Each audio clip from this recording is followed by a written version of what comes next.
இந்த பிரஸ் மீட்டு, விருந்து இதெல்லாம் முடிஞ்சதுக்கு பிறகு திமுகவோட எம்பி கனிமொழி வந்து பேட்டி குடுத்துருந்தாங்க. அவங்க ம். என்ன சொல்றாங்கன்னா, "தமிழ்நாட்டு மக்களுக்கு அதிமுக துரோகம் பண்ணிடுச்சு. கட்சிய அடகு வச்சுட்டாங்க. நம்ம அடகு கடைக்கு போனோம்னா, அந்த ஓனர் சொல்றத தான் நம்ம கேட்கணும். நம்ம சொல்றத ஏத்துக்கவே மாட்டாங்க." ம். அந்த மாரி தான் இருந்தாரு எடப்பாடி பழனிசாமி. அவர பேசவே வைக்கல, பேசவும் விடல. ம். இது எவ்வளவு பெரிய அவமானம் தெரியுமா? அப்படின்னு குற்றச்சாட்டு வச்சிருக்காங்க. ஓகே. இன்னொரு பக்கம் மதிமுகவுடைய தலைவர், பொதுச் செயலாளர் வைகோவும் அதான் வந்து குற்றச்சாட்டு வைக்கிறாரு. ம். அவர பேசவே வைக்கல அப்படிங்கிறாங்க. இவங்க ரொம்ப ஆதங்கப்படுறாங்க. அவர் அதிமுகவும் அதான் பேசியிருக்க ஆதங்கப்படுறாங்க.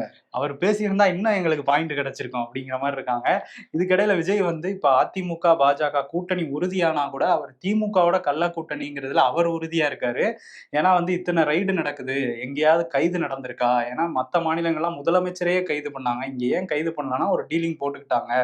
அதனால தான் வந்து கள்ள கூட்டணி தான் திமுகவோட. இப்ப நேரடி கூட்டணியா அதிமுகவுக்கு போயிருக்காங்க. இது நமக்கு ஏற்கனவே எதிர்பார்த்தது தான். கட்டாயப்படுத்தி கூட்டணிக்குள்ள கொண்டு வந்துட்டாங்க. அவங்களுக்கு வந்து இப்ப ஏற்கனவே இந்த பிளவுவாத சக்திகளுக்கு சாமரம் வீசினதுனால தான் 3 முறை தோத்து போயிட்டாங்க. இந்த வாட்டியும் தோத்துருவாங்கங்கிற மாரி அவர் ஒரு அறிக்கை வெளியிட்டிருக்காரு. அவர் தான் ஜெயிப்பாரா இல்லையா? அவரு அத பத்திலாம் பேசல. அவரு வந்து திமுக கள்ள கூட்டணி. அதுதான் எனக்கு வந்து மெயின் பாயிண்ட்ன்னு சொல்லிட்டு அததான் அவருடைய எழுதியிருந்தாரு. ஃபோக்கஸ் ஃபுல்லாவே திமுகல தான் இருக்கு. அந்த அறிக்கையிலேயே 8 இடங்கள்ல திமுகன்னு குறிப்பிட்டிருக்காரு. அதிமுகன்னு ஒரு இடம், பாஜகன்னு ஒரு ஒரு 2, 3 இடங்கள்ல குறிப்பிட்டிருக்காரு அவரு. ஒரு 7 இடம்னு நெனைக்கிறேன் பாஜகன்னு. ஆனா அதிமுகவுக்கு ஒரு இடம் தான் குடுக்க முடியும்னு குடுத்திருக்காரு.